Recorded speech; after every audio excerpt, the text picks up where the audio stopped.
garaan namaa udaanuu ni baate ganneeti miidhama keenya dile san gartee miti irra kunnee taa'u jirra malee namni hundinuu babbareennee maammi gaafa nu qabe re'ee nu qalee waa gartee miti sangaa nu qalee xibsii nu nyaachisaan turre bareechaa beekaa bareechaa sirriitti naa beekaa warri asirratti homii dachaas maaliif maammina kana jettan kan jettan jiraatanii battaanaa guddaa fudhadhaa jettee okarra kaayyadhaa okatti hidhadhaa deeman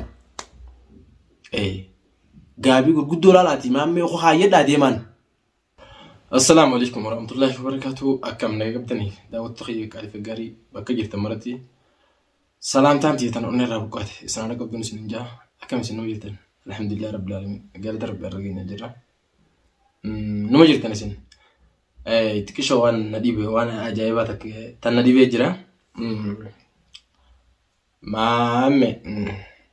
maamme yaa akkuma nama kamiitu maamme akka ajaa'ibaatti duraanis dhiifama keetillee sirraa qeeballee wajjin jiraachaa turre mish sodaadhaaf osoo hin ta'in akkuma nama kamiitu dhiifama walii godhuun gaariidha jenneeti. Garuu immoo waan takka takkaa jira waa baaqayyaa ammallee sirraan dhiyaatu ni bayyanatte geetiin eegee ati amma dura bakka bayyanachuu san hin geenye sitti hafte ammallee ittuma jirtaa garuu immoo gara fuulduraatti xiqqishoo siyaafu jira. Dhageeffadhu waan siimaa baaqayyaa arraati ibsaa bira dhuftee ibsatti harka ol fuudhuun sirraa qaaniidha. Sigaltee ibsaa bira dhuftee ibsaa irratti harka ol fuudhuu dhisiitii sagalee ibsaa irratti ol fuudhuun qaaniidha sirraa. Bareechinaa beekana.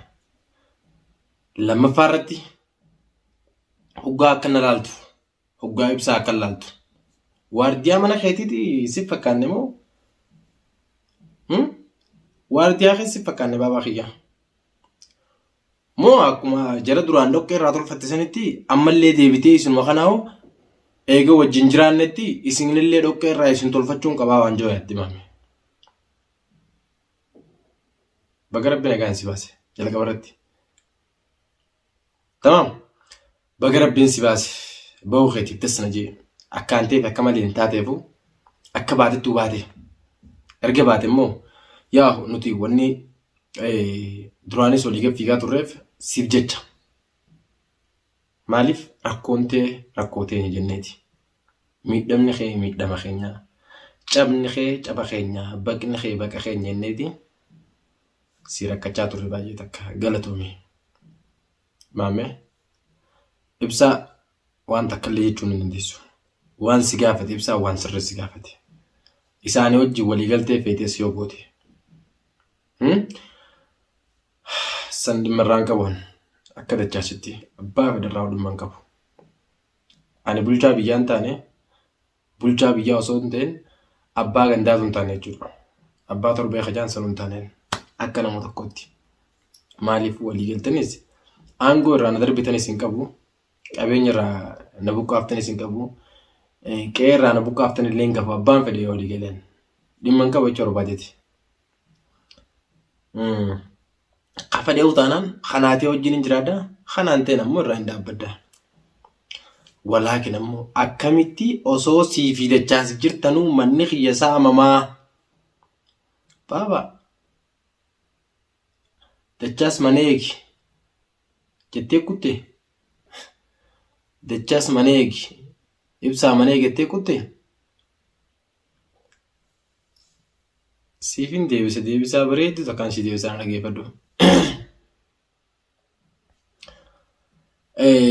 Mana namaa saamsisuudhaaf saamullee namni barsiise maammeesii bareecheetiin siimaan amma immoo ifiifi akkaanaan gartee miti deebisaa si deebisuna goote yaa duraan akka nama kamittu taana dhiifamaa waa hunda irra walii kunnee jirra ammallee itti barte kaasuun barbaadu walaakin ammoo jechoota kee keessaa waan hedduu naa ta'e keessaa jecha habbaa lama lamees maaliif maali akkamitti osoo isin jirtanuu manni kiyya saamamaa jechi keessuni as keessatti waa hedduudhaan as keessa giseen gallaaluu argan Kan dhiifama si goonee si wajji yaa wajjiruuf maammee keenya ta'e obboleessa keenya. Si bilbilaan illee bilbilaan irraa kaasuu iddee. Hangaan qaamaan si harkutti jarjareetiin hanga kana deebisaa si godhi maammee keenya qaamaan si argee waan gartee irraa kana jettee hunda hangaan si gaafa dhututi xiqqoon hin jarjare. Amala jarjaraa kanaan qabaayiti. Isin daawwattoota kiyya dhiifama narraa ta'a. Aywa. Maaliif maammee qeeqxe jechuun ko isa nafan qabu. Nama qeequun umaarte miti. Abbaan gartee ati qeeqxe sun yoo gartee miti rakkoo akkanaa kan qabaatee irraa ibsirreessuu danda'a. Cal jettee immoo walitti dhiisuun khayrii hin qabdu bu'aas hin qabdu. Na ajaa'ibaan waa'ee qeetii arraan tana ati osoo akka feetee utaate dhugaadha. Kaameraa duratti maammee isaan santuu na harka jettee cal jechuu dandeessa. Kaameraa duubatti hoo sababni rakkoo jiru san ibsaadhaaf keessa himuu diddeef maaliif? Sababni dachaasiif rakkoo jirtu san keessa himuu diddeef maaliif? Qaama keenya akka qaama tokkoottiin silaalu jiraan baabaa kiyya maal taate? Akka nama tokkoo akka qaama tokkoottiin silaalu jira. Ati immoo deebitee hay ibsaadhaan maaltu singee hiccitiidhaa kuni hiccitii keenyaa maal jechuudha? Hiccitii keenya kun jechuun isin jechuudha ammallee akka bartansanii feetanillee walii galaa feetanillee addaan galaa dhimma qataa qajaatee miti kun maaliif jennaan waan takka akkumaan reefu isin jetanii wanni isin irraa hir'istan takka illee hin jirtu. Alhamdulillah rabbil alamin kan hin bobbee galuun fayyaa rabbiin kiyyaa kanneen hin bobbee gala. Muu makiinaa isin naabittanii jiraatanii makiinaa teessaniin bobbee galu tanii yoon isaan kana jalaa garagalee narraa fudhatan jechu taata. Muu mana isin naa kannetanii jira kaabineen teessan tanaa kannetee jira. Kayyoon isin jalaa garagalee mana kana keessaa na baasan jiru. Miskiin wallahi.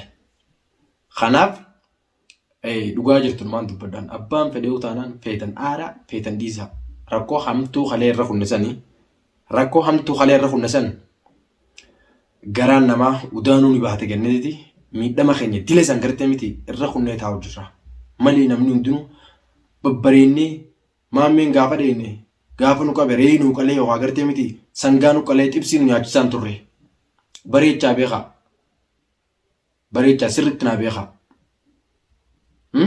gaafa dachaas qabeessa xibsii takkaa re'ee naa qalee re'ee na nyaachisaan turre aanan mana na obaasaan turre ni beeytan. Rakkoo san hundaame garaa kiyya keessa qabadhee itti dhiisan miidhaatti dile san hundaa'u jechuudha. Ibsaadhaas akkasumatti san hundarraa garuu immoo san hunda akka dhiifama godhuuf namni godhe ana. Akka silaa gartee miti badii isaatiin waan isaan mala murtee isin duraanuu irra murteessaa turtan ni beeytan. Murtee duraan isin irratti murteessaa turtan jechuudha. Ammoo akka gartee miti isin itti yaaddan san osoo hin ta'in akka wallaala dachaasittiin dhiifama godheefan akka wallaala kiyyaatti osoo hin beeku maaliif harkee hanna baree dooluu sosso'aa waan jaamutu akka dhibbaan dhibbattiin bareechee beeka. Boru yoo fedhetti deebuu danda'a tana yoon dhiifama godheefoo maali takkara lama lamara sadi dhiifama walii godhuun aadaadhaaf qabna amantiif qabna. Kanaaf gartee miti tokko dachaas qeequun dandeessan asirratti aan dhugaan isinitti maayite abbaa fedhee utaanaan dhugaa walitti himnaa. Madaa teenyaaf uffanneeti madoo teenya hidhannee karkarfachaa arra geenye. Tamaam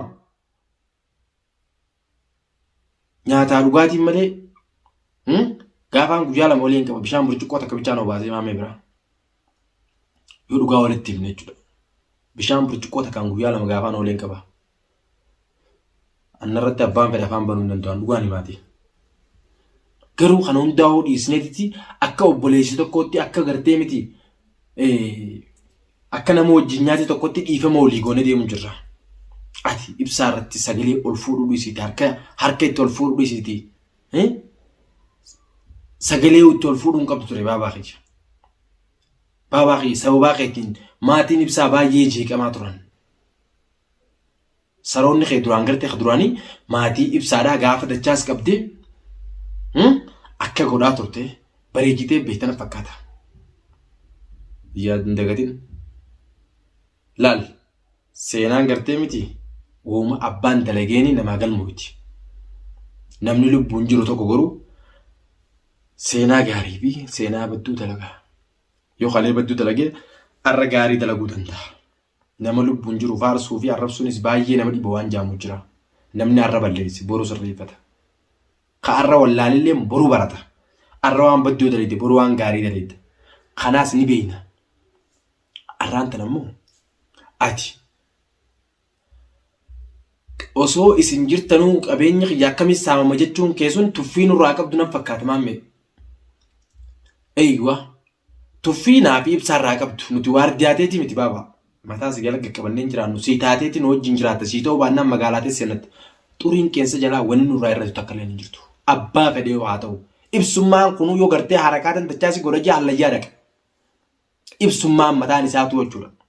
Ka fedhee haa ta'u. Tamam nuutaati wajjin jiraanna nuutuu baatti addaafna.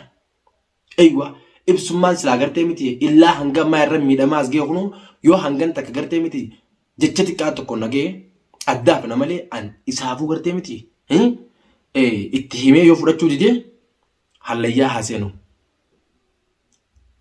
Ndogoggorin maammee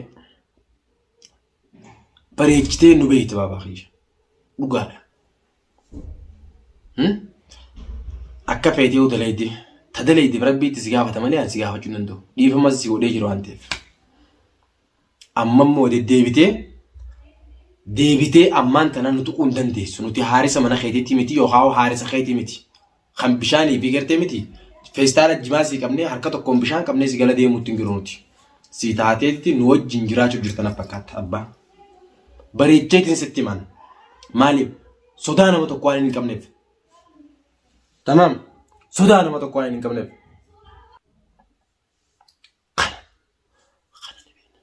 Ni beekna bareechinee nuun jiru. Atis bareechitee beekte.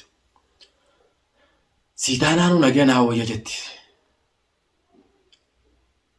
Ana ammoo gaafa duraatis qabeetiin si caccabsa jee karoora keessatti hangan takka adeemu beeku. Hayyootii yaamitan mana maa miidhuun takka lameera lamaaniin kuta garuu immoo sadaffaa fi kana yeroo kutu. Hangumaan calja'u kanaan gaafaan kee immoo gowwaadha ibduuba deebi'uun beeku. Gowwumina xiyyaanin dhiifama si godhe. Bareechitee beektaa saniifuu abbaan fedhee haa ta'u ibsaas durattuu ati humaa quban qabdu dura namummanni si bira kashiif jeetuma si fakkaatee si hochiisa. Of eeggannoo godhuu baannaan mataa keetiif sandimma keeti siiniin jaammallee of eeggannoo godhii ibsa. Aduu guyyaadha dhabamuu teessa. Aduu guyyaa ibsaan eessa kutee akka namni jaanii gartee miti. Achi buutee miila bakra waareen ta'een siimee ibsa. An gowwoominuma qiyya kanaanu gowwoominuma qiyya kanaanu nama jalan bu'u. Tamam. Abbaa fedhee utaanaan kannaa wajjin jiraatu ija gubbaatti yoo laale ija keessaatiin firaa hin eegan. Ka fedhee haa ta'u dhiisee ture eegan namaa manu dhiisan. Ajjannoon ajjannu duratti keessaaf duuba kiyya laalachaa deema. Abbaa fedhee amanee ittiif kannoo eegaan dhiisan hin ture. Rakkooleen gurguddoon gaafa maammeen nama fira kiyya godheen itti ergaa ture sunu sanii jechuudha irraa hin hafe deemaa ijoollee wajjin qaba. Isin ammoo deemaa itti dhaqaa isin qabu dachaa suggaa mana dhaqanii qabdanii jettee gaafa nasarratti mana natti ergite sanu yaa'u duraanuu keessatti ani firraa dhibbaan dhibbatti eegutti hin jira. Rakkoon teessan tana. Gubbaarra ol beeyna malee namnu keessa keenya namuu waan jiru ni beeyna. Timaa guutee jira. Akkan dubbannee lubbuudha. Akkan dhunganne hudduudha. Waa hedduu jira jechuudha. Osoo dubbanne waa hedduu dubbata. Garuu immoo dubbannee waa hunda balleessurra callisnee gartee miti.